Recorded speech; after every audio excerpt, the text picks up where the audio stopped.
Thank you, Mr. Chairman, and thank Honorable Butler for the invitation. And we're just going to increase the heat a little bit to wake all the attendees.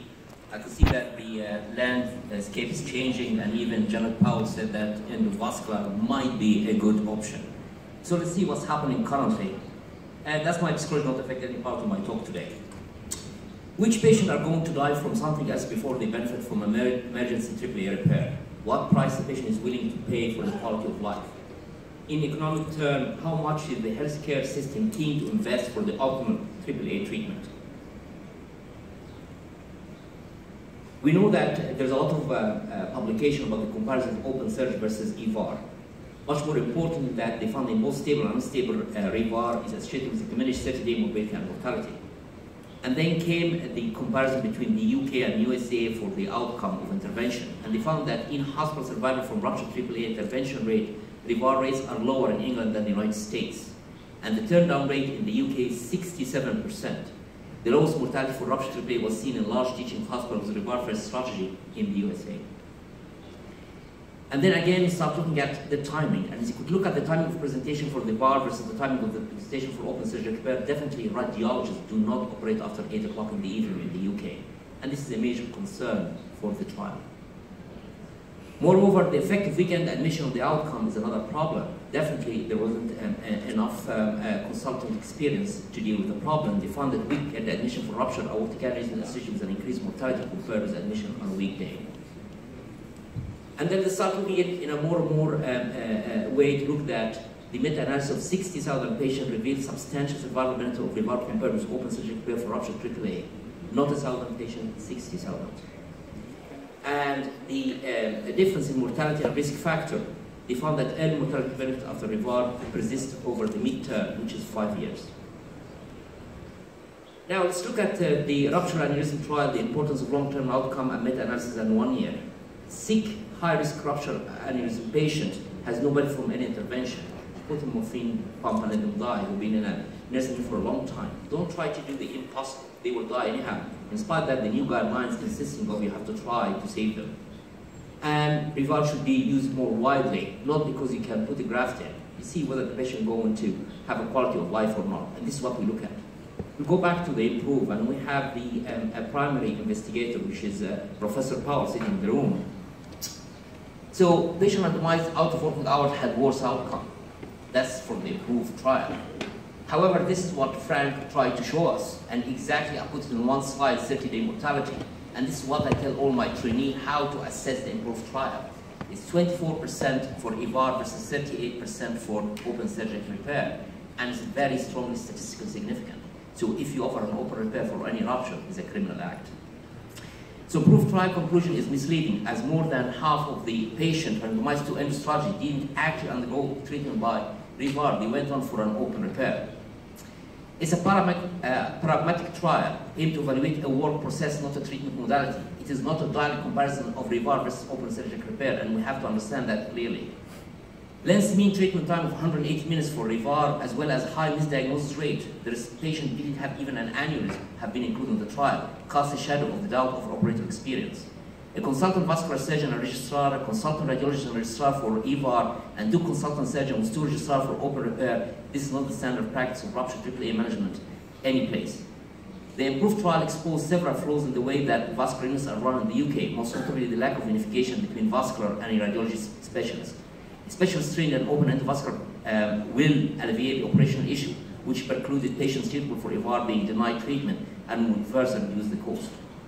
And if you go in, this is the Cambridge, and before they enjoy the improved trial, they have 13% of REVAR versus open repair. And then after joining the trial, the REVAR mortality went up to 35%.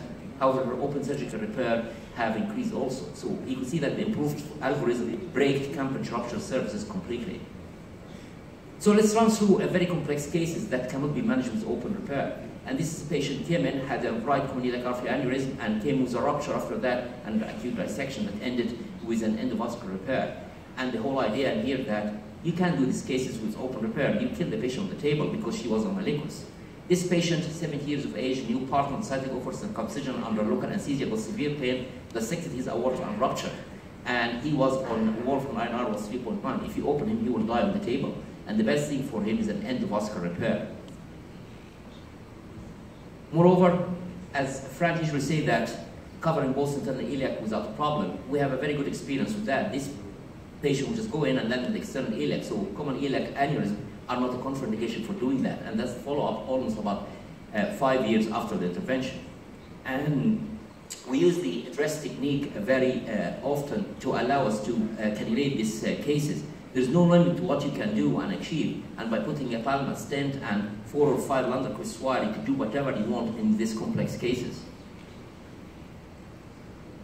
And this is the patient comes to you with the aortic cava fistula. You open them, they would die on the table. And the best thing for this patient is you go in and you put a double EVAR, one in the inferior vena cava and one into the aortic aneurysm. And they do very well, and they go home within 48 hours.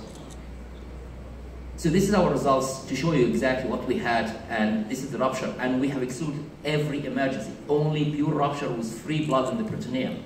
And this is the mean HDU state. Our turnaround rate is 15%, and we include only 2 rupture with 0 conversion.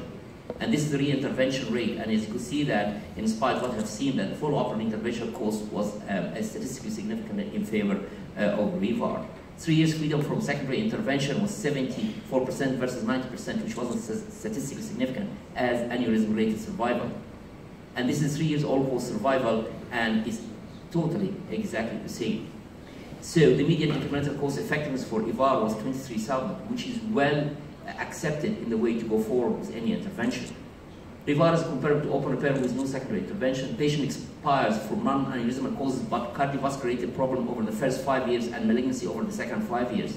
No gender difference in outcome. We didn't find that women do better than men. And no weekend or out of hours performance differences because we work very hard. And QTWiST is superior for REVAR. The rupture economist, and it's at time of hospital discharge, cost disparity between 2 different treatment algorithms holds financial validity. At 1 year, the cost effectiveness is a more a factor of treatment modality rather than the initial care pathway. This analysis is crucial to health care manager to enhance REVAR to any hospital plus CEO. If I am the CEO of a hospital and I don't have a vascular surgeon who could do an EVAR, I'll fire him. Ladies and gentlemen, there was similar perioperative outcomes, similar aneurysm-related survival, similar all-cause survival, similar re-intervention rate, no significant difference in cost, and increased cost of REVAR compared to rupture are justified by its increased quality for all the patients.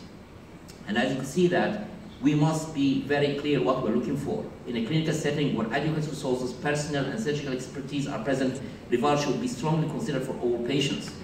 REVAR confers significant benefit in terms of reduced hospital mortality, shorter hospital stay, and reduced need for rehabilitation. Healthcare budget shift cannot afford to be pragmatic, and bottom line costs are of far more important consequences. And thank you so much for the opportunity to present our work today in Sao Paulo.